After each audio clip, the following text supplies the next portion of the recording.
оқушылар. Биыл ақиық ақын, мәртебесі зор, қазақтың қара өлеңінің қасиетін ұғынған Мұқағали Мақатаевтың 90 жылдығы.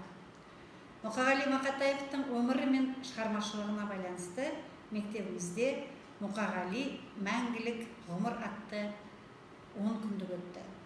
Осы іс-шара аясында белсенділік танытқан ұстаздарға және оқушыларға алғысымды білдіремін. Отанын сүйетін, елін құрметтейтін ұрпағымыз көп болсын. Мақсаттар айқын, ісіне берік шәкірттеріміз елдің өркендеуіне қосатын үлесі зор болсын.